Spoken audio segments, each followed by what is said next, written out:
हैं, अगर वो खुद नहीं करेंगे और चाहेंगे मेरा बच्चा तो सच बोले पर मैं तो झूठ ही बोलूंगा, मेरा बच्चा शराब नहीं पिए पर मैं तो शराब ही पीऊंगा, मेरा बच्चा जुआ न खेले पर मैं तो जुआ ही खेलूंगा, तो भाई बच्चे तुम्हारे कर्म को देख के उसी तरह का कर्म करेंगे, तुम्हारी वाणी को सुन करके उस मानने वाले नहीं।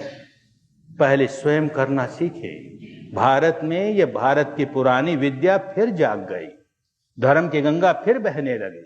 अपने जीवन के 10 दिन इस धर्म की गंगा में डुबकी लगाने के लिए निकालना चाहिए। अपने बच्चों के भले के लिए ही नहीं, अपने परिवार के भले के लिए ही नहीं, अपने भले के लिए। जो आदमी अपना भला नहीं कर सका वो अपने परिवार का भला नहीं कर सकेगा, वो अपने बच्चों का भला नहीं कर सकेगा। तो पहले अपना भला करने के लिए अपने जीवन के 10 दिन देने होंगे, और फिर धीरे धीरे परिवार के अन्य लोग भी इस गंगा में डुबकी लगाने लगेंगे, बच्चों को भी ये विद्या मिलने लगेगी, घर में बड़ी सुख शांति आने लगेगी, घर में समृद्धि भी आए।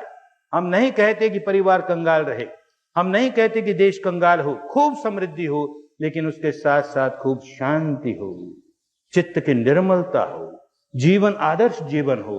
लोग हमारी ओर देखें कि ये भारतीय हैं, देखो कितना अच्छा जीवन जीते हैं। 2000 वर्ष पहले यही हालत थी भारत की, लोग भारतीयों की ओर देखते थे कितने अच्छे जीवन जीने वाले हैं।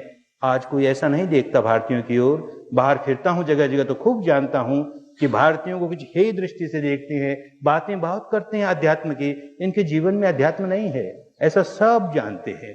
अपने जीवन में अध्यात्म आए, इसके लिए मेहनत करनी सीखें, परिश्रम करना सीखें, जीवन के अपने 10 दिनों का त्याग करना सीखें। बच्चों को जो विद्या सिखानी है उसे पहले खुद सीखें, खुद सीख करके स्वयं ध्यान करने लगे, बच्चों को साथ बैठा के ध्यान करने लगे, देखें बहुत बड़ा प्रभाव आना शुरू हो जाएगा।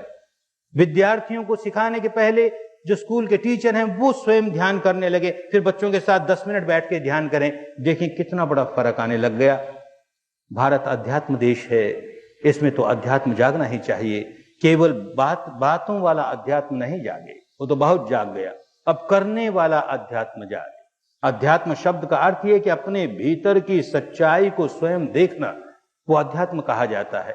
तो अपने भीतर की सच्चाई को स्वयं देखने की ऐसी अनमोल विद्या भारत की, ऐसी वैज्ञानिक विद्या, ऐसी संप्रदाय विहीन विद्या, किसी संप्रदाय में बंधने की जरूरत नहीं, किसी में कन्वर्शन होने की जरूरत नहीं। हम जो हैं वो हैं, लेकिन अपने मन को निर्मल रखेंगे, अपने मन को वश में रखेंगे, अपने शरीर और वाणी से कोई ऐसा काम नहीं करेंगे जिससे अन्य प्राणियों की सुख शांति भंग हो। बस ऐसा जीवन जरा जरा सा भी आना शुरू हुआ तो उतने उतने धार्मिक बनने लगे।